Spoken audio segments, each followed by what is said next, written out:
On this episode of Woodwalkers. We need to get this neutral in the air first thing. Yeah, we got to roll. We ain't got time for this other stuff. We're all lost as foul ball and high weeds when it comes to this part. Today will be good. Kind of stressed. You know what to do, but I don't at the moment. You know, some of them are picking it up quick and some of them are not so quick.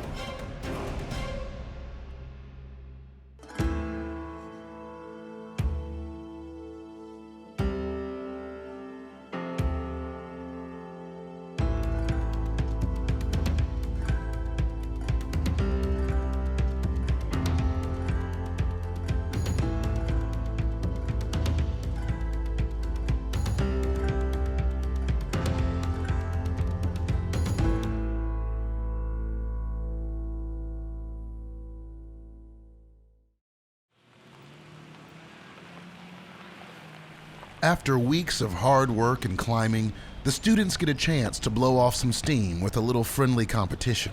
We do team building day because it allows the guys a break. Team building is fun day. They compete against one another. From day one, we strive to compete against other PCs, against other guys in our PC. So this is a chance for them to get together and kind of cut loose. What's the balance? Look at this. It's kind of a fun day for them, and it gets them out of the monotony of all business. On the chicken legs. It's a proven fact. A man that's balding and no hair on his legs got more testosterone than he gets. All right, guys, y'all gather around up here by the picnic table. So today's about having fun, having a good time. All right, pay attention and listen because we're going to be a lot of moving parts, moving you from event to event.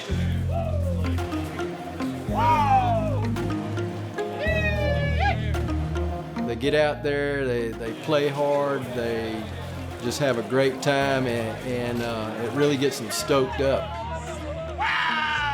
There you go. I'm an animal. Damn it, Stu. I'm weak. Yeah. You're not an animal.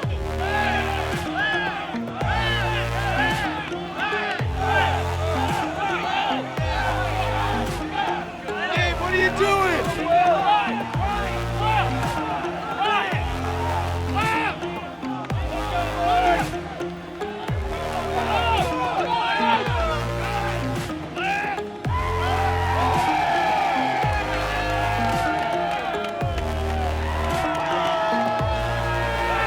They compete against each other, but it's all in fun. Everybody gets to interact and everybody has a good time. That's an important part of their 15 weeks, is to have a team build day where everybody gets to cut up and play and have a good time. Come on, Sunshine.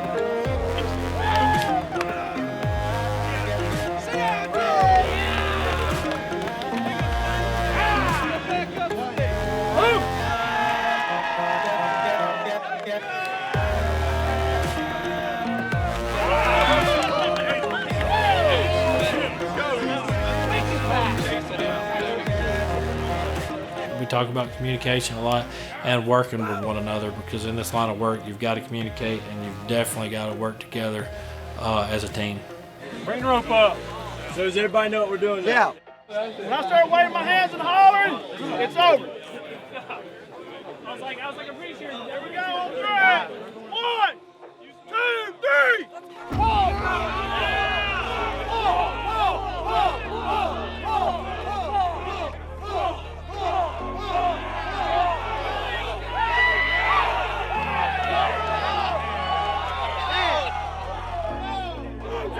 The winning PC, they get a belt, and usually the instructor gets doused with ice water. That hasn't happened to me yet, but I don't know, maybe one day, we'll see.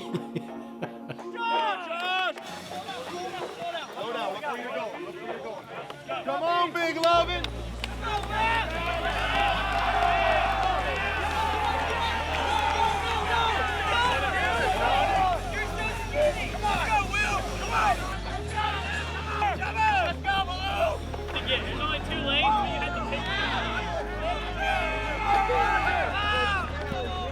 Slow and steady, Jacob. Go, Butcher! Hey, fix that gun! They get to forget about the work day, forget about, their CDL test, their crane test, and just get out in the field and have fun.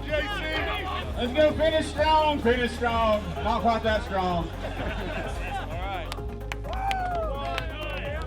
You need that relaxed day where you just, kick back and say, how are you doing today?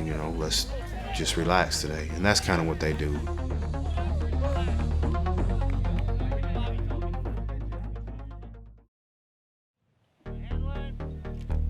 Field work is kind of the bread and butter. That's where they really understand the complete makeup of a power line.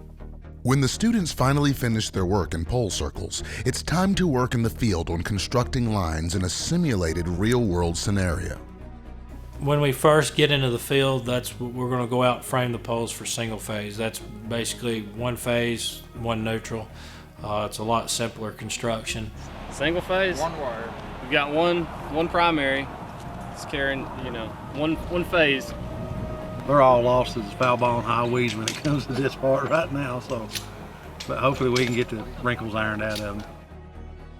Go ahead and jack it up. Just enough to get it in the hardware. We do everything from the ground up. The poles are already set. Some of them are framed out, so they'll get to do some frame work, bring the wire up. We pulled all the wire in. We sagged the wire, we got our sag and the rollers.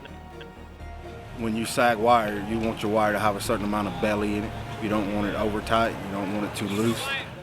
Headache? Supposed to say headache before that. The wire will expand or shrink. In the summertime, wire heats up. Wintertime, it cools off. You want to hit somewhere in the middle to where it doesn't sag too low over time, or it doesn't tighten up too much and damage the wire. I taught them how to jack a bubble in it, take it out of the roller, and put it in the primary shoe. So that's really a good experience for them right now. The wire's already under tension, so now they got to move the wire to a different point under tension by using a hoist. So we'll see how well they listen. Anytime you do line work rigging, there's always different ways of doing it. Doing it the safe way takes a little bit extra time, but that little extra time can mean, am I going to go home the way I came in? When they understand it, they could build single phase line in a day. But the first time they go out and build it, takes them a couple of weeks. We'll hook up house services to transformers, splice the services. Walk through the line and critique them. Hold it right there. What you gonna do next, Zach? Walk me through it. We got to get the conductor up here. But what's first? What about that hook thing you had? I got to have my hoist up here. I should move my headline down. Good job. All right. What I would do is I would get this neutral sagging bar and put it in my neutral rack, hang my hoist and grip, my rigging, and then let them have the grip so they can pull your neutral up to you. Would it be easier for me to transition under this? What does it feel like to you? We can get some good reach up here. Okay, but make a decision. Today will be good. During field work, a lot can be learned from observing the current task. The student on the pole becomes the subject of the lesson. Good to go. We have our man Squirrel up in the bucket. He's putting in some jumpers on the overbuild section of the line. And overbuild is the main feeder coming from the substation. That's going to be where the power is coming from. That's going to be the main feeder running through. So he's thinking ahead, and I'm letting them put all this together and process it by themselves, because they're going to have to do that in the real world. Not all the work is done in the field. A lot of their training happens in the classroom. So you will run into different types of tie wire. There's preformed tie wires. It looks really simple to put it on, but it's not. 90% of the time when a guy gets out there and they go to put it on, they're going to be fumbling with it. Oh man, how's this go?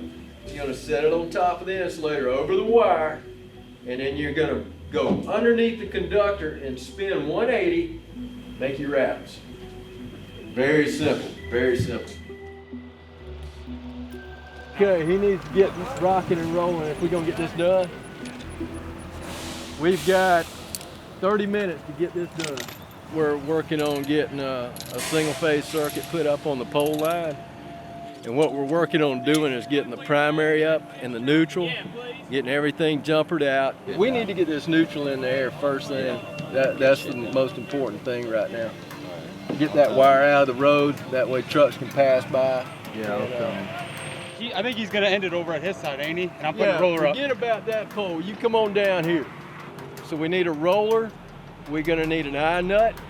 We need a roller that fits to an eye nut. And then we're going to need a bolt that goes through the pole. That way we can go on ahead and put pressure on that, because I'm going to use the buggy to pull it through that roller, and then we're going to suck all this slack out of here. Okay? A lot of unexpected things happen in the real world.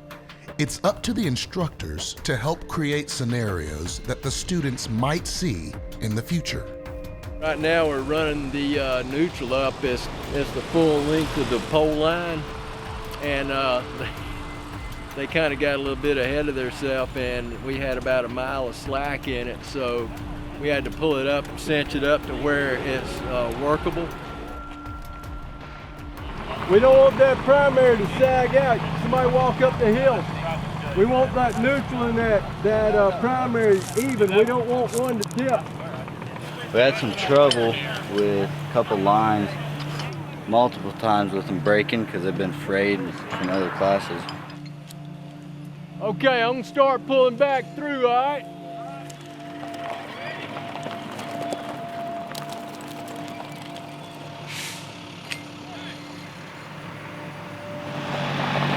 Swing around, catch fire off. Since it's been raining, like your tools, they get a lot more slick, your gloves get soaked, holes start wearing in them pretty easy, and the hazards of dropping things really increase. So, gotta watch out, be careful, stay out of the drop zone. You guys take down their neutral? I know they had a... I don't give a about their neutral right now. Okay. I'm not trying to be a no, we gotta get this we gotta roll. We ain't got time for this other stuff. Okay, send that preform up, you got your climb. What's that now? Yeah, I was just saying if this is good enough. I know I'm on a dead end pole, so there ain't really nothing to check, you know? Yeah, leave yourself about 3 feet of slack. Right where your hand is, go out a little bit further. Cut it. Communication is what has to be here, and people don't know how to communicate. We're not working as a team. You have half of us that are not doing and the other half that are actually trying to do stuff, and Kind of stressed, especially when like your group's the only one doing anything. It's a pain in the butt. so there ain't no sense in sitting here getting all over somebody's ass just because you know what to do, but I don't at the moment. You can learn a lot just by watching, so that's what I've been doing. And the thing about our PCs, you have individuals in the group that know exactly what to do, know exactly what they're supposed to be doing, and then you get other people that don't have any clue what to do, and we're trying to learn it, and they jump you because they're trying to get it done whenever we're trying to figure out what to do, what to learn. They're trying to find their place here, and you know, some of them are picking it up quick, and some of them are not so quick. But you know, it's like anything else. You have some late bloomers and you have some naturals that just pick it up right away. I mean, hell, we have 20 people in our PC. 15 of them was down there and 5 of them was down here trying to get these poles wired up, and then they're gonna come up here and they're gonna think that you ain't been doing shit the whole time whenever you have been. Tools packed up, garbage picked up.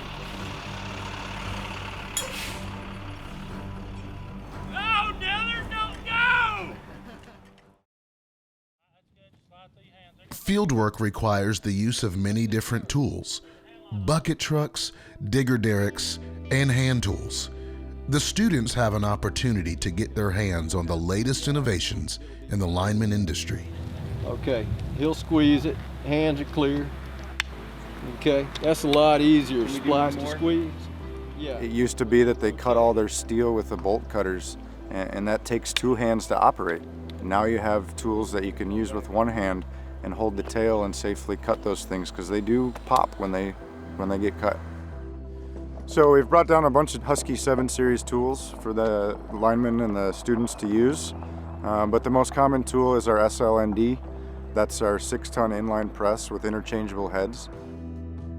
You have a compression head that has either 2 or 1 die that's fixed. Don't crimp your finger. You're ready to cut some guy wire, you throw the guy wire blades in there, jam it home, you're ready to go. And that's the idea, much easier than the pop tool, huh? Yeah. It's a lot easier. You can run this one with one hand. We care about the ergonomics, we care about their shoulders, we care about their elbows, so when they are 60 and they're going to retire, they can retire happy and healthy. Pretty simple, put it in. You want to put it as deep as you can.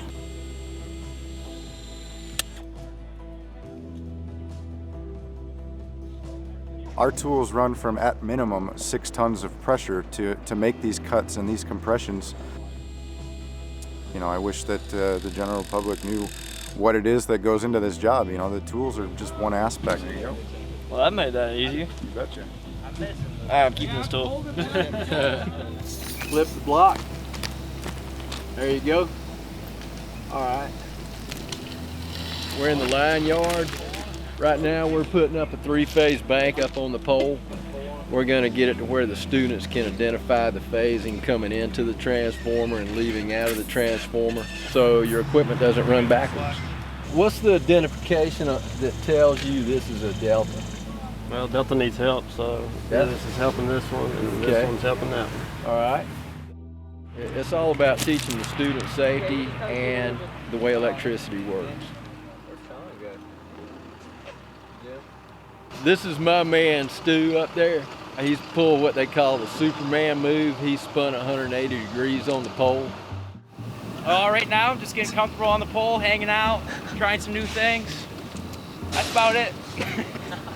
We're just hanging out.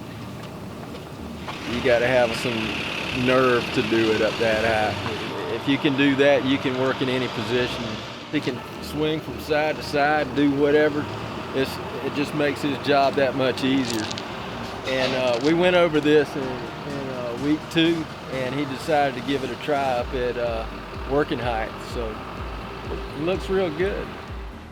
The electric utility industry is in the top 3 of the most dangerous trades to be in. So we're trying to teach these students how to enter the trade with all their fingers and toes and retire the same way they came into the trade. I've worked in the field for 20 years, and I've known 3 people that's got electrocuted from skipping steps that they should have done, and they paid a price for it.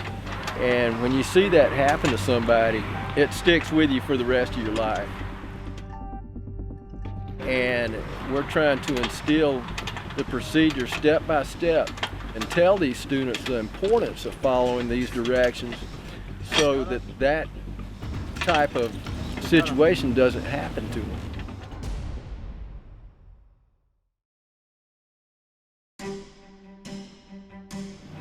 This week primarily we've been pulling and setting the poles that they climbed on for the first weeks, replacing them in their pole circles. So we have pulled 42 poles and we have set now 7 poles in about 1.5 days. Yeah, big toys, lots of fun. Everyone gets a chance on every aspect of the job, from the ground to the operator at the controls. I haven't got to use the digger derrick quite yet to drill with the auger. I think I'm going to be up next, so I'm looking forward to that. We just finished learning how to run a digger derrick truck and how the auger and all that works. Learning proper techniques. It's been fun. A lot of our job is going to be setting poles, especially storm work. Poles get damaged. All the geography is different, so we're working with the clay. Super wet at times. It's been raining the last few days. So we're learning how to use the Tiger pole puller, which takes all the stress off the digger derrick. Once a pole has been in the ground for X number of years, we don't know the condition of the soil, the base, how much suction is on that pole, how much strain it would take for the boom itself, the winch line, to actually break suction and get that pole moving out of the ground. So the preferred recommended method would be to use the pole pulling ram and chain that gets hooked to the base in conjunction with the winch line so that we don't overload the boom and winch line. Once you got it all set and done, you let the auger out, place it on top of the hole. Then once you know you're set and done, you start drilling. You gotta have your crew members taking a shovel and keep that dirt from going into the hole. Then we re-sling up new pole with the pole sling. As we bring the pole up with the digger derrick, grab it with the claws, lift it up straight, clear out of the way of the guys, bring it over the hole that we've done. Once you get it down in the hole, you want to make sure that there's a gap all the way around it. Kind of fill it in, and we take the tap all the dirt around the pole, make sure it's all centered and level. A good team can do it in about 7 minutes if they know what they're doing, but it's been taking us 25-ish minutes to do each pole. But I'm very excited to kind of move on to the next stage in my career. We have a lot of recruiters coming in that we've been talking to. Just today we had 3. So I'm really excited to see where I may land in the next month. Meet a new team of brothers to work with and develop lifelong friendships. It's going to be fun. I'm ready. I am very ready. At this point, halfway through it, I got to say I'm real proud of my PC, specifically PC5, as well as all the other students that I've been involved with. Very happy with where they're at right now.